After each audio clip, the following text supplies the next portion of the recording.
네, 오늘의 전국 핵심 키워드로 짚어보겠습니다. 황교안 국민의힘 부대변인, 여선웅 전 청와대 행정관 두 분과 함께합니다. 어서 오십시오. 네, 안녕하십니까. 네. 일단 오늘 첫 번째 키워드부터 보여주시죠. 역대급 사전 투표율, 양당에 대한 입장도 나왔는데요. 31.28%가 나왔습니다. 일단 이 수치에 담긴 의미부터 두 분 의견 들어보겠습니다. 먼저 여 전 행정관님. 네. 정권 심판론이 제대로 작동했다 이렇게 볼 수 있을 것 같습니다. 예. 그러니까 지금 양당의 고정 지지층 이외의 유권자들이 투표장에 나와서 투표를 했기 때문에 아마도 최고 투표율 그리고 과거보다 이제 투표율이 올라간 것인데요. 그렇게 볼 때는 이슈에 반응을 해서 투표장까지 나온 것이다 이렇게 볼 수가 있고, 지금 이번 총선에서 가장 큰 이슈는 어쨌든 정권 심판론이기 때문에 아마도 많은 분들이 정권 심판론을 반응을 해서 응징 투표, 분노 투표에 나선 것이다 이렇게 좀 평가할 수 있을 것 같습니다. 네, 민주당에게 정권 심판 바라는 국민들의 마음이 투영된 것이다 이렇게 이야기하고 있는데 국민의힘은 어떻습니까? 이제 두 가지인데요. 첫 번째는 사전 투표가 이제 도입된 지 한 10년 정도 지나면서 어느 정도 우리나라의 좀 투표 문화로 자리 잡았다. 그래서 이런 사전 투표율이 계속 높아지는 거는 좀 시대적인 추세라고 보고요. 또 하나의 측면은 일단 30%가 넘는 유권자들이 이미 선거 운동 기간이 한 5일 남았는데도 불구하고 이미 투표장에 나갔다는 것은 이미 이분들은 남은 5일 기간에 상관없이 이미 누구를 지지할 것인가를 미리 정해놨다는 것이고, 결국에는 양당 지지층이 좀 더 많이 결집을 했다라고 보이고, 특히나 사전투표 이전에 저희 당 같은 경우는 한동훈 위원장이 직접 나서서 243개 지역구 후보자들이 직접 사전투표를 하게 독려를 했고, 또 여러 가지 여론조사 지표상 민주당이 좀 앞서는 걸로 나오다 보니까 보수 지지층들이 이번 사전투표를 통해서 많이 결집을 했다, 저희는 이렇게 보고 있습니다. 예, 당의 사전투표 동료에 대한 지지자들의 화답이다 이런 것들이 제 국민의힘 의견이긴 한데, 자, 여야 대표 모두 이 사전투표 독려하면서 민심에 호소한 목소리도 있습니다. 여야 대표의 목소리도 한번 들어보시죠. 그런 더불어민주당과 조국당은 200석 얘기하면서 탄핵을 하고 싶다 이런 얘기를 하죠. 그것만 생각하십니까? 그걸로 200석을 갖게 된 이 사람들이 뭘 할지 한번 생각해 보셨어요? 탄핵만 하고 끝입니까? 그게 아닙니다. 200석이 있으면 모든 법률을 만들 수 있습니다. 거부권을 행사할 수가 없게 됩니다. 헌법도 바꿀 수 있습니다. 200석 갖고 헌법 바꿔서 국회에서 사면하게 하면 그거 사면할 수 있어요? 말이 안 되는 일이지만 이분들은 말이 안 되는 일을 하고 있잖아요. 우리 자신들과 대한민국이 더 불행해지지 않기 위해서 윤석열 대통령도 불행해지지 않도록 지금이라도 되돌아가게 해야 되지 않겠습니까? 귀한 자식일수록 잘못이 있으면 엄히 꾸짖고 꾸짖어도 안 되면 회초리를 들어야 합니다. 자식 귀하다고 사랑한다고 해서 잘못해도 옹냐옹냐하고 악행을 저질러도 방치하면 결국 그 자식은 국민들의 지탄을 받는 악인으로 전락할 것입니다.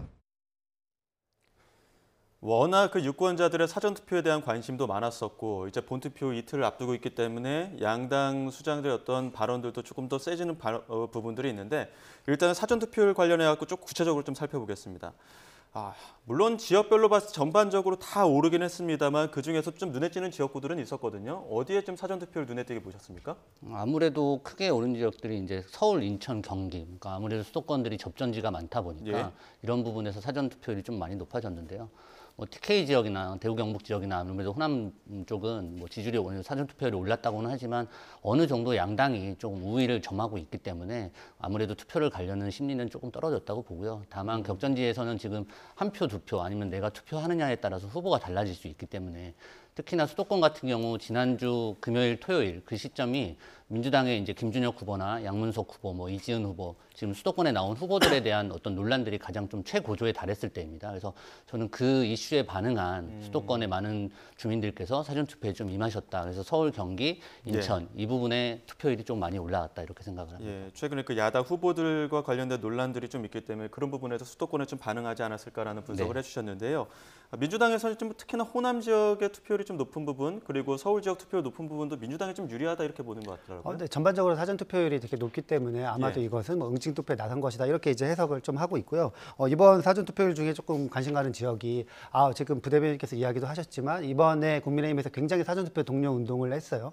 모든 지역구 후보자들이 첫날 다 투표를 했고요. 예. 근데 대구 지역에서 지금 최저 투표율 나왔거든요. 예. 그 같은 경우에는 아마도 보수층 결집이 약하지 않았나 이렇게 볼 수가 있을 것 같고 예. 광주 전남 같은 경우는 특히 전남 같은 경우에는 계속해서 이제 사전 투표율이 굉장히 높았거든요. 그래서 예. 이거는 뭐 특별한 뭐 의미 있는 수치는 아닐 것이다 이렇게 볼 수가 있을 것 같고 이제 경기 서울 지역 이것도 이제 말씀하신 대로 뭐 굉장히 이제 그 접전지가 많기 때문에 아마도 그런 것에 반응을 해가지고 유권자들이 아마 투표장에 나왔을 것이다 이렇게 해석할 수 있을 것 같습니다. 특히나 또 인천 지역 같은 경우에는 인천 안에서도 계양구의 사전 투표율이 지난 총선보다는 훨씬 더 증가율이 컸습니다. 가장 컸거든요. 이 부분은 아무래도 그 명령대전에 대한 관심도가 투영된 거라고 보겠죠. 맞습니다. 그래서 뭐 이른바 처음 선거 초기부터 명령대전이라고 명명이 됐고 전국적으로도 관심이 높고 사실 여론조사도 이 지역이 제일 많이 돌기도 했고 예. 양당 지도부가 가장 많이 찾은 지역이기도 합니다. 근데 예.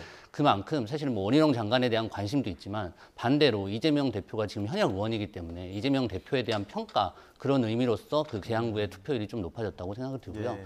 아까 말씀하신 거 잠깐만 짚고 넘어가면 이제 대구 같은 경우에 지금 이제 전국에서 이제 투표율이 좀 낮다고 하셨는데 지난번 4년 전 총선 같은 경우에도 사전 투표율 때는 대구는 좀 낮았습니다. 근데 예. 최종 투표율은 결국은 대구는 전국 평균 투표율보다 높았거든요. 그래서 예. 사실은 이런 대구가 어떤 대구 경북이 어떤 사전 투표에서 투표율이 낮은 것 자체는 그동안 계속 돼왔던 것이지 뭐 이번 선거에만 특별히 나타나는 현상은 아니고요. 예. 오히려 4년 전 같은 경우는 사실은 이제 선관위 어떤 선거 관리 그런 문제가 불거지다 보니까 사전 투표에 대해서 보수 지지층에서 일부 조금 좀 의심한다 이런 사례가 있었고 또 그걸 또 이용하는 정치인들이 있었습니다. 근데 이번 같은 경우는 저희가 아예 당에서 직접 나서서 사전 투표를 하자고 독려했기 때문에 그때 안 했던 그러니까 사전 투표에 대해서 약간 의구심을 가졌던 분들이 이번에 투표장으로 좀 대거 많이 몰려왔고 그게 뭐 아까 말씀드린 계양구라든가 수도권에서 조금 더 많이 발현이 되었다고 봅니다. 예, 그 호고 영저 이렇게 이야기하는 그 사람들도 있더라고요. 호남은 조금 더 높고 영남은 좀 낮은 사전 투표율. 이런 부분에서 본 투표율에는 아마 사전 투표율을 좀 더 만회하는 어떤 상쇄하는 투표율이 보일 것이다 이렇게 분석을 해주셨는데 최종 투표율은 어떻게 될까요? 지금 이러한 어떤 투표율에 대한 관심, 투표에 대한 관심이 조금 더 이어진다고 보십니까? 네, 그럼요. 예. 이번에 이제 재선거 투표율 같은 경우에도 역대 최고치를 아마 기록을 했거든요. 예. 그래서 아무래도 어쨌든 이번에 크게 이슈에 반응한 민주당에서는 그게 정권 심판론이라고 하고 있는데요. 그래서 많은 유권자들이 투표장에 나올 것이다. 지금 오늘 뭐 아침에 이제 민주당 뭐 상하실장 김민석 후보 같은 경우에는 뭐 71%까지 이제 뭐 예측을 했는데 예. 저는 뭐 그 정도까지는 아니지만 만약에 65% 이상, 예. 60% 후반대를 기록을 한다고 하면은 아마도 뭐 민주당 야권에게 유리한 결과가 나오지 않을까 이렇게 예측을 해봅니다. 예, 민주당에서는 매직 넘버를 65%라고 얘기했었는데 네. 그보다는 훨씬 더 상회하는 수치가 나올 것이다 이렇게 보고 계시는데요. 자, 본투표의 투표율이 높아진다라고 했을 때는 이제 민주당에서는 민주당의 승리가 더 우세할 것이다 이렇게 분석을 하고 있는데 국민의힘은 어떻게 보십니까? 사실 뭐 투표율 자체의 의미는 없다고 봅니다. 뭐 지난번 네. 대선 투표율 같은 경우에 그렇게 따지면 77%였는데 결국은 윤석열 대통령이 이제 당선이 됐고요. 그렇죠. 지난번 총선 투표율이 66.2%였는데 지금 65% 넘게 잡는다고 하셨는데 저는 반대로 사실은 본 투표율까지 해서 최종 투표율은 크게 오르지는 않을 것 같다는 생각이 듭니다. 예. 이거는 사전 투표율이 올라가는 거는 전체적인 추세인 것이지 사전 예. 투표율이 높다고 해서 본 투표율까지 높아질 것이라고 예단하는 건 조금 어렵고요. 예. 그거는 사실은 뭐 각 당이 어느 당을 더 심판하기 위해서 나왔다의 여부를 떠나서 기본적으로 정치권 전체에 대한 국민적인 비호감도가 높은 상황이고 정치적 무관심이 큰 상황에서 단순히 투표율이 어느 당을 심판하기 위해서 높아질 거라고 기대하는 거는 사실 민주당의 욕심인 것 같고요. 그리고 좀 아전 인수격으로 투표율이 높아지면 민주당에게 무조건 유리하다 이렇게만 생각하는 것 같고요. 결국은 투표율의 문제가 아니라 지금 이미 아까 말씀드린 것처럼 지지층 그러니까 양당의 지지층들이 결집해서 이미 사전 투표를 했다면 아직까지 투표를 하지 않은 중도층들, 이 남은 중도층 중에서 우리 쪽을 찍을 사람들을 얼마나 더 투표장으로 이끌어낼 것인가 그 부분이 중요한 것이지 단순히 투표율이 높다고 해서 어느 정당의 특정 유불리를 따질 수는 없을 것 같습니다. 예.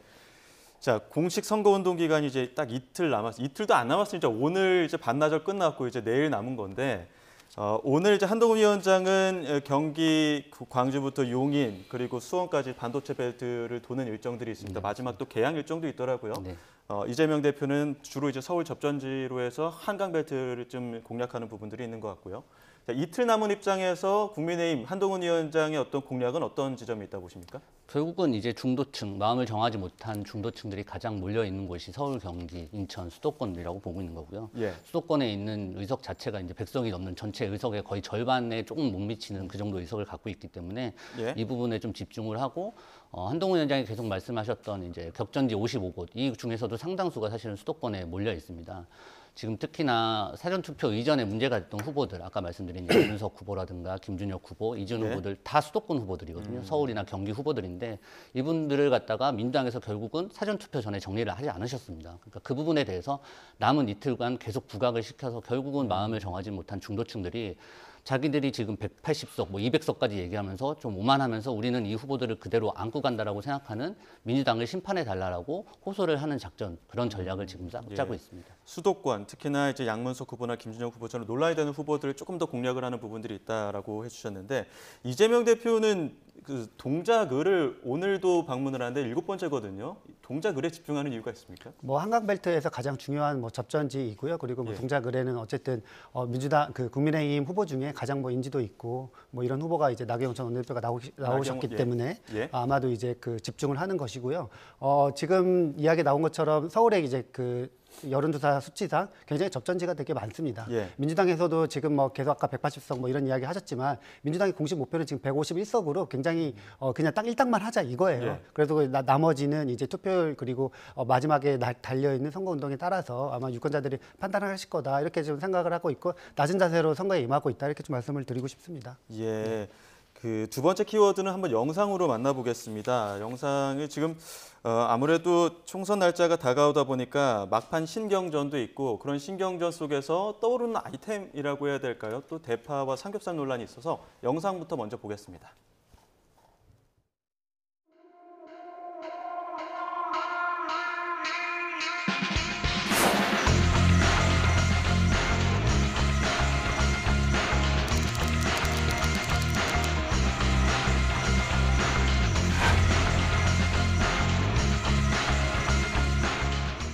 팔틀막, 입틀막도 부족해서 이제는 팥틀막까지 합니다. 대파 가지고 투표소 가면 왜 안 됩니까? 대파로 무슨 패를 한다는 것입니까?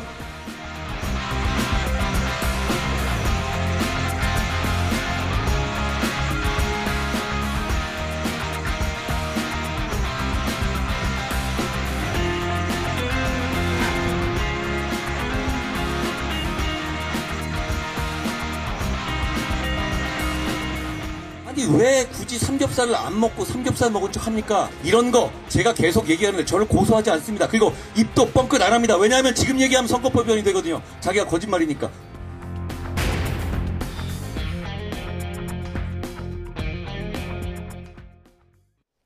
네, 아이템 공방 일단은 이재명 대표는 이제 대파 헬멧까지 또 그 유세 현장에서 들고 이제 유세를 하는 모습들도 있었고요. 한동훈 위원장은 왜 소고기 집에서 삼겹살 먹은 척하냐 또 이렇게 또 공략을 했거든요. 일단 대파 논란부터 보겠습니다.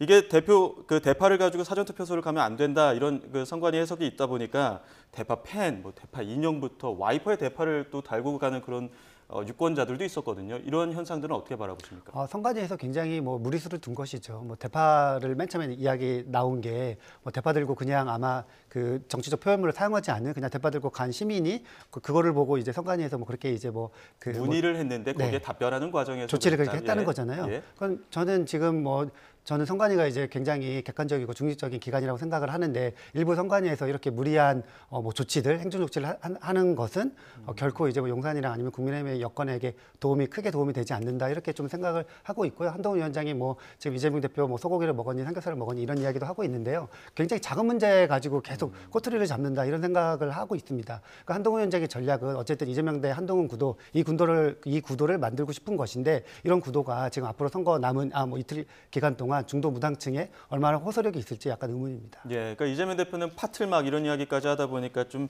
국민의힘에서는 선관위 일제 샴푸 법인카드 투표소에 들고 갈 수 있는지 없는지 이런 걸 질의하는 공문을 발송하기도 했거든요. 어떻게 좀 바라보십니까? 사실 국민들 보기에는 좀 너무 선거가 희화화되는 부분이 있습니다. 이제 국민의힘에서 저희가 이제 이렇게 조치를 한 것은 이거를 실제로 그렇게 들고 가겠다가 아니라 예. 그 대파를 가지고 자꾸 이 대파라는 걸 갖다가 투표소에 들고 가느냐 마느냐 이게 예. 사실 선거를 하는 데 있어서 뭐 얼마나 중요하겠습니까? 예. 어떤 후보자를 선택하는 데 있어서.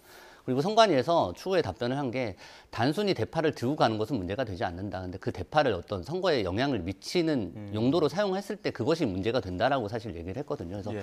이게 지금 대파라는 게 뭐 말은 사실은 이제 민생 문제를 갖다가 이제 민주당에서 계속 이제 지적을 하려고 이 대파를 의도적으로 계속 사용하는 것 같은데 사실 이 민생 문제를 과연 대파를 가지고 계속 공격하는 것이 맞느냐에 대해서는 좀 의문이 듭니다. 왜냐하면 민생 문제라는 게 단순히 물가로 대표되는 대파만 있는 것도 아니고 부동산 문제라든가 뭐 금리 문제라든가 여러 가지 중소상인들 문제가 있는데 그런 부분에서 사실 민주당이 그동안 추진해왔던 법들이나 아니면 정책들이 사실은 자유로울 수 없거든요. 그래서 본인들의 치부나 이런 것들은 다 덮어두고 단순히 네. 대파라는 어떤 상징적인 의미로서 선거를 너무 희화화시키는 것 아닌가 이런 좀 안타까움이 예. 듭니다. 한 가지 좀 말씀드리고 싶은 게 대파 논란 민주당도 안 하고 싶어요. 예. 근데 계속해서 국민의힘 뭐 이수정 후보가 사실은 대파 이슈 다 끝났는데 갑자기 동영상 뭐 챌린지처럼 올려가지고 격파를 예, 그리고 이슈가 됐었잖아요. 지금 이것도 대파 선거 기간 동안 이제 거의 이슈가 많이 사라졌어요. 근데 갑자기 선관위에서 그런 결정을 하고 나니까 민주당이 대파 이야기를 안 할 수가 없는 것이죠. 예, 근데 또 이제 한동훈 위원장의 그 삼겹살은 안 먹고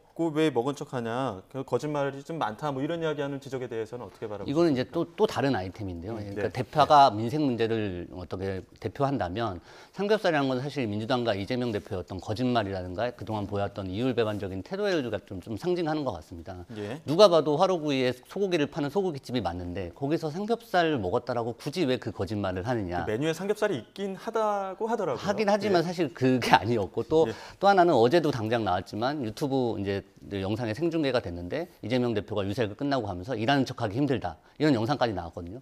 그동안 이제 뭐 이재명 대표나 아니면은 민주당에서 보여왔던 것들 부동산 억누르면서 본인들은 사기 대출 받고 아니면은 예를 들어서 너희들은 집 사지 말라 그러면서 본인들은 다주택자 되고 이런 이율 배반적인 행동들이 이어져서 지금의 삼겹살 논란 또 어제 나온 일하는 척하기 힘들다라는 그런 논란까지 이어지고 있는 것이고 그런 부분들에서 국민들이 민주당에게 과연 또 기회를 줘도 되겠느냐 기회를 준다고 하면 또다시 4년 동안 반복했던 것처럼 거짓말과 이런 어떤 국민들을 기망하는 행위를 반복하지 않겠느냐 이런 걱정을 하고 계신 거죠. 한동훈 위원장이 이제 이재명 대표를 저격하면서 삼겹살은 안 먹고 왜 먹은 척하느냐 이런 부분에 대해서 이제 국민의 입장 들어봤는데 민주당 입장 어떻습니까? 제가 뭐 언론 보도를 보니까요, 예. 뭐 이재명 뭐 민주당 측에서는 삼겹살도 같이 먹었다, 뭐 이렇게 이제 보도가 나오고 있더라고요. 예. 그래서 제가 앞서 이야기한 것처럼 너무 작은 문제 가지고 이슈를 크게 만들려고 하는데 국민들은 여기에 반응하고 있지 않다 이렇게 말씀드리고 싶습니다. 예, 자 그리고 그 외에 지금 앞서 그 양당의 어떤 좀 날선 발언들을 듣다 보니까 지금 한동훈 위원장은 연일 그 지난 주말 사이에서 그렇고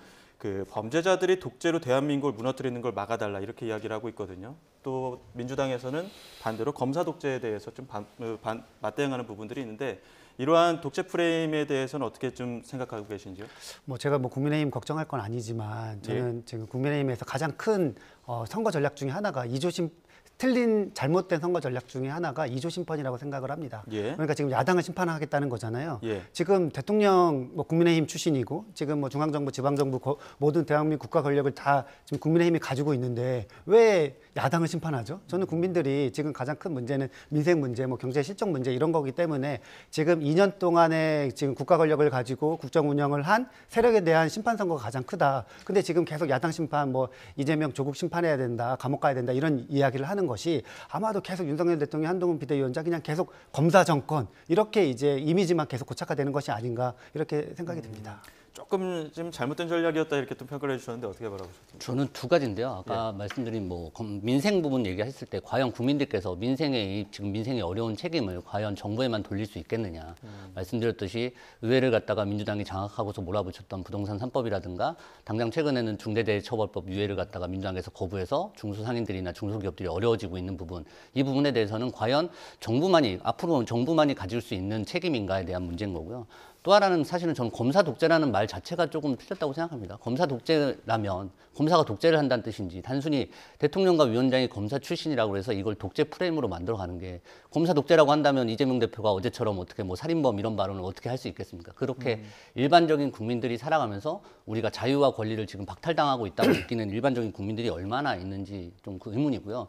오히려 지금 한동훈 위원장이 얘기하는 거는 민주당의 공천 과정에서 보여줬던 어떤 당내 민주주의 파괴, 친명만 살아남고 비명은 행사한다는, 그러니까 이재명 대표가 당내 독재를 하고 있다, 이런 부분들이 국민들께서 좀 많이 정치에 대한 불신을 갖게 되는 계기가 되지 않았나 이렇게 생각을 합니다. 예, 자 이런 가운데 좀 조국 대표의 어떤 행보들도 워낙 좀 적극적인 모습들을 많이 보이기 때문에 최근에는 한동훈 위원장과 좀 날선 공방이 있었습니다. 때 아닌 히틀러 논란이 있었는데 한 위원장이 조국 대표를 히틀러에 빗대자 조국 대표 거를 보고 이해하는 것 같다. 이 두 분의 공방은 어떻게 바라보십니까? 이것도 마찬가지인데요. 저는 계속 뭐 개인적으로 주장하는 것이 지금 뭐 한동훈 위원장이 이재명 대표랑 1대1 구도를 만드는 거는 선거 전략상 뭐 필요한 부분이다 이렇게 생각을 하고 있는데, 조국 대표와 계속 이제 설전을 벌이고 공방을 벌이는 것은 조국 대표를 이제 약간 체급을 올려주는 거죠. 그러니까 조국 대표를 사실 상대할 필요가 없거든요. 예. 근데 한동훈 위원장이 계속 이제 조국 대표를 계속 겨냥해서 발언도 하고 맞받아치면서 결국에는 뭐 정권 심판론, 그리고 조국 대표 같은 경우에는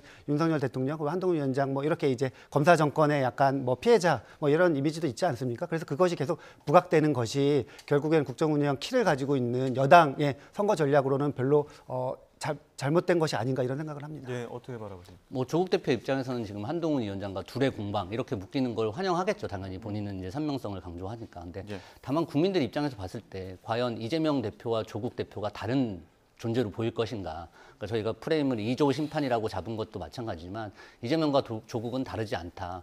예를 들면 지금 뭐 선거가 끝난다 하더라도 뭐 민주당이 만약에 단독 과반이 안 된다면 당장 조국혁신당이랑 뭐 합당이니 아니면 합종 연행을 하겠니 그런 얘기가 나올 거 아닙니까? 결국 국민들 보기에는 지금 약간 분파가 돼 있을 뿐이지 이재명 대표와 조국 대표는 같은 몸인 거고요. 국민의힘 입장에서는 어차피 심판받아야 될 같은 대상일 뿐이다. 뭐 이렇게 보고 있습니다.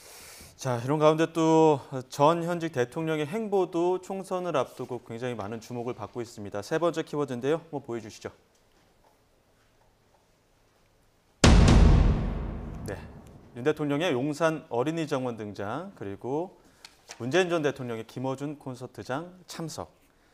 자, 일단은 문재인 전 대통령 좀 앞서 그 총선 날짜 다가올수록 지원 유세도 많이 현장을 좀 방문을 하셨고요. 또 최근에는 김어준 씨랑 탁현민 전 의전 비서관 그 인천에서 개최한 행사에 참석을 같이 했는데 어떻게 좀 해석하십니까? 네, 이번에 이제 뭐 콘서트 간 거는 그 콘서트가 약간 대중 콘서트거든요. 그리고 그 콘서트에 그 문재인 전 대통령의 자녀 문준용 씨도 뭐 참여를 했어요. 예. 그렇기 때문에 뭐 크게 정치적으로 의미를 둘 것은 아니다. 이렇게 조금 말씀을 드리고 싶고, 또 문재인 전 대통령이 최근 들어서 뭐 그 민주당 후보 이렇게 이제 지원 유세 아니면은 뭐 이렇게 같이 이제 선거 현장에 같이 나타난다든지 하시는 뭐 그런 행보들을 보이고 있는데, 이것도 그냥 개인적인 인연과 관련 있는 후보들을 방문해가지고 뭐 이렇게 지원하고 격려해 주시는 것이다. 이렇게 예. 좀 말씀드리고 싶습니다. 개인적인 인연으로 방문을 하시는 것이다. 이렇게 또 해석을 해주셨습니다만 그 현장에서 봤을 때는 그 현 정부를 좀